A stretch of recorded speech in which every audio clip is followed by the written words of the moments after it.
औलाद का मोह। दिलीप और सुधांशु नाम के दो भाई थे। दिलीप की शादी कावेरी के साथ हुई और सुधांशु की शादी माया के साथ।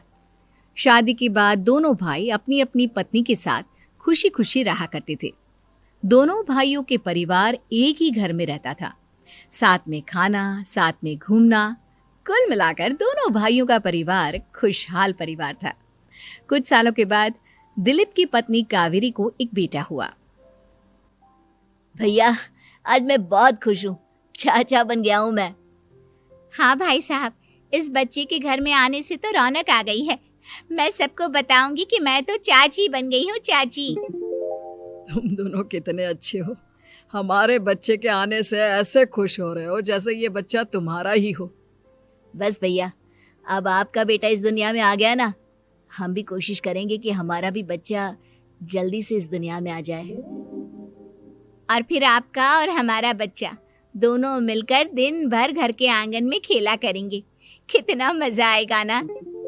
सच कहती हो माया, मैं भी उसी दिन का इंतजार कर रही हूँ जब तुम्हारी भी गोद भर जाएगी और मेरे बेटे को एक छोटा भाई या बहन मिल जाएगी।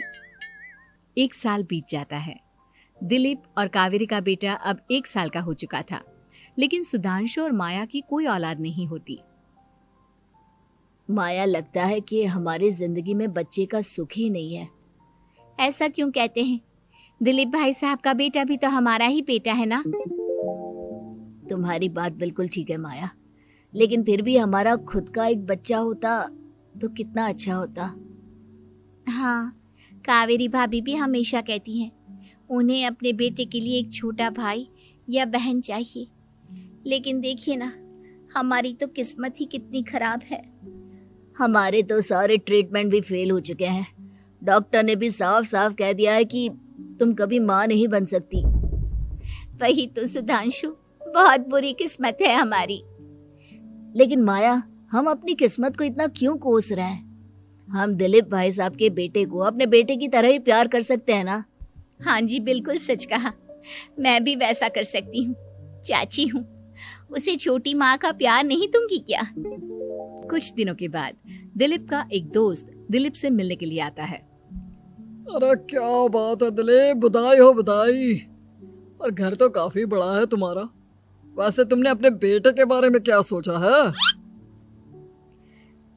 भैया, और क्या सोचेंगे, बस उसे पढ़ा लिखा कर अफसर बनाएंगे, उसकी पढ़ाई पर खर्च करेंगे। अरे भाभी, आपकी तो इतनी सारी प्रॉपर्टी है, आपको किस बात की चिंता? ले देकर एक बेटा ही तो है। अरे नहीं दोस्त, तुम गलत समझ रहे हो। इस घर में मैं और मेरा छोटा भाई दोनों रहते हैं। इस घर का आधा हिस्सा मेरे छोटे भाई का है। अच्छा, कितने बच्चे हैं तुम्हारे छोटे भाई के?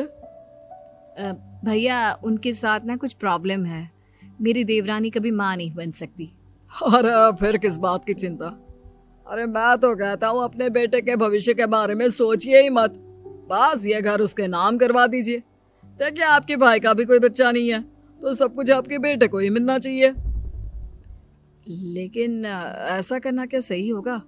अगर उनका बच्चा नहीं है तो क्या हुआ? ये घर आधा उनका है, उनकी जो मर्जी है वो करे। अरे कैसे बात करते हो? उनकी कोई औलाद नहीं है, वो क्या करेंगे प्रॉपर्टी अपने नाम रखकर? हाँ, वैसे भाई साहब, आपकी बात तो बिल्कुल सही है। अब जो कुछ भी है वो हमारे बेटे का ही तो है। आखिर वही तो इस घर के वंश को आगे बढ़ाएगा। मैं कल ही देवर जी से बात करती हूँ। अगले दिन सुधांशु और माया, इधर आओ। तुम दोनों से एक बहुत जरूरी बात करनी है मुझे। बताइए ना भाभी, क्या बात है? आपको कहीं जाना है तो आप अपने बेटे को मेरे पास छोड़कर जाइए। मैं ही पूरा दिन रख लूंगी उसे। अरे नहीं माया, वो तो मुझे पता है। मैं किसी और चीज के बारे में बात करना चाहती हूँ। बताइए ना भाभी, क्या बात है?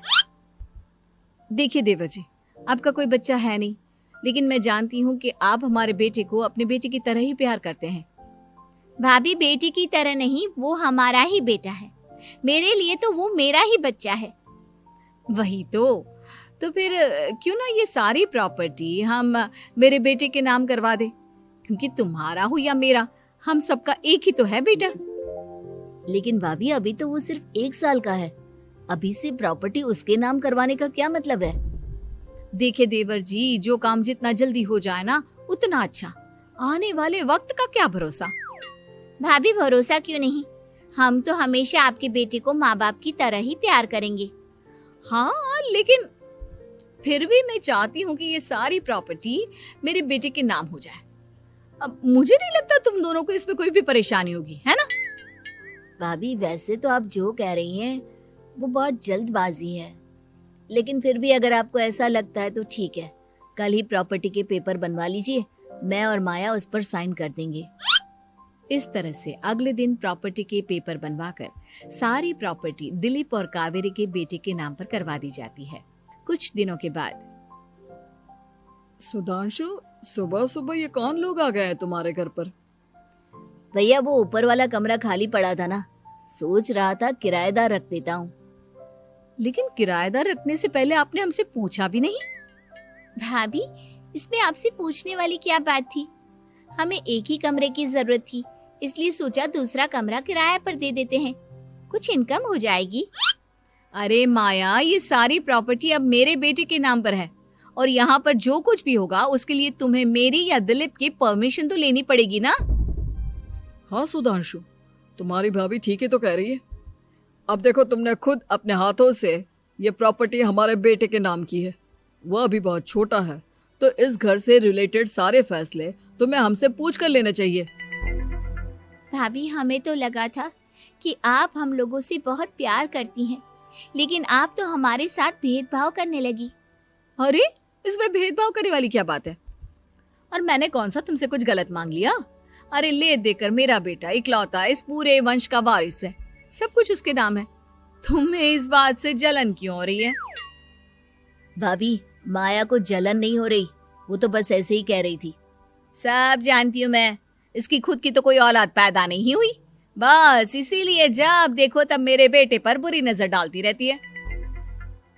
देखो माया, कावेरी तुमसे बड़ी है, वो जैसा कहती है वैसा करो। और वैसे भी इस घर पर अब तुम लोगों का कोई अधिकार नहीं है, वो तो हम लोगों की भलाई समझो जो तुम्हें अभी तक यहाँ रहने दिया है। भैया आप इतने कैसे बदल गए? इस प्रॉपर्टी ने आपके दिल से हमारे लिए प्यार पूरी तरह खत्म कर दिया है क्या? इसी तरह वक्त बीतता जाता है और देखते देखते दिलीप और कावेरी का बेटा प्रणव 25 साल का हो जाता है और उसकी नौकरी लग जाती है। पापा, आज मेरा अपॉइंटमेंट लेटर आ गया है, मैंने सिंगापुर में जॉब ज्वाइन कर ली है। लेकिन प्रणव, विदेश में नौकरी करने जाने से पहले तुम्हें कम से कम अपने मम्मी पापा से एक बार पूछना चाहिए था ना। इसमें पूछने वाली क्या बात है माँ, मैं सिंगापुर जाकर जॉब करना चाहता हूँ तो करना चाहता हूँ। देखो प्रणव, हमने तुम्हारे लिए इतनी सारी प्रॉपर्टी यहाँ पर रखी हुई है, उन सब का क्या होगा? यहाँ रहो, बिजनेस करो। सॉरी पापा, मैं यहाँ रहकर कोई बिजनेस नहीं करने वाला, और ये जितनी भी प्रॉपर्टी आपने मेरे लिए संभाल कर रखी है ना, ऐसे ही किसी को दान में दे दीजिए, क्योंकि मैं सिंगापुर से वापस इंडिया आकर कभी नहीं रहने वाला। दिमाग खराब हो गया है तेरा, जानता नहीं तेरी वजह से हमने तेरे चाचा चाची से लड़ाई करके पूरा घर तेरे नाम करवा दिया था। हाँ तो ऐसा करने से पहले आपको सोचना चाहिए था ना।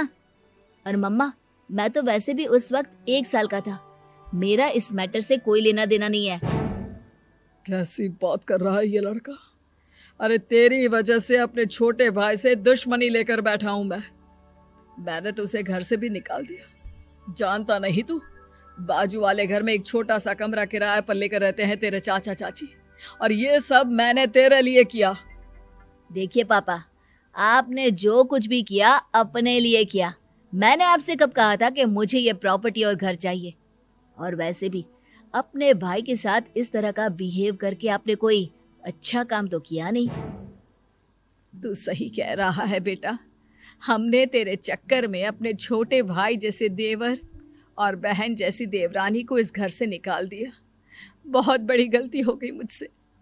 ठीक है मॉम, तो अब आप अपनी गलती सुधारो, लेकिन मुझे तो फॉरेन जाना है, मैं वहीं जाऊंगा। अब आगे क्या करना है ये आपका डिसीजन है।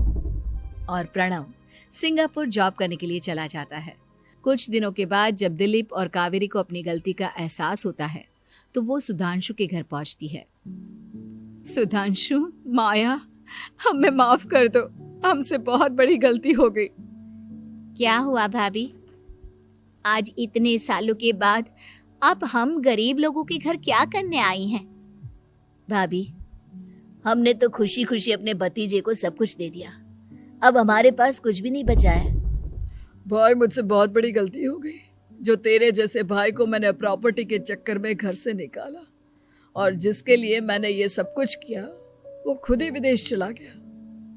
भैया भाभी, जिस बेटे के लिए आपने हम लोगों को इतनी तकलीफ दी, आपस के प्यार को बिगाड़ा, जब वही आपसे दूर चला गया तो आपको इस बात का एहसास हुआ। लेकिन माफ कीजिए, अब हम आपके साथ रहने के लिए उस घर में नहीं आ सकते। नहीं नहीं माया, ऐसा मत कहो। मुझसे बहुत बड़ी गलती हो गई। प्लीज वापस चलो, मैं वो घर फिर से तुम्हारे नाम कर देती हूँ। भाभी, मैं उस घर का क्या करूंगी? किसके लिए? मेरा कोई बच्चा नहीं। मैं तो बस जिंदगी भर आप लोगों के साथ प्यार से रहना चाहती थी। प्रणव को अपने बेटे की तरह प्यार करना चाहती थी, लेकिन आपने मुझसे वो अधिकार छीन लिया।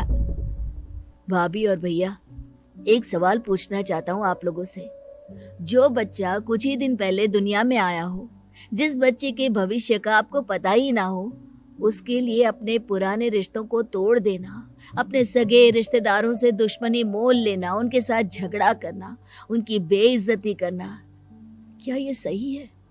कम से कम हमें सही वक्त का इंतजार तो करना चाहिए ना। सिर्फ प्रॉपर्टी के लिए अपने सगे भाई को घर से निकाल दिया, वो भी अपने 1 साल के बेटे के लिए। क्या ये वाकई में सही था? जवाब दीजिए मेरी बात का।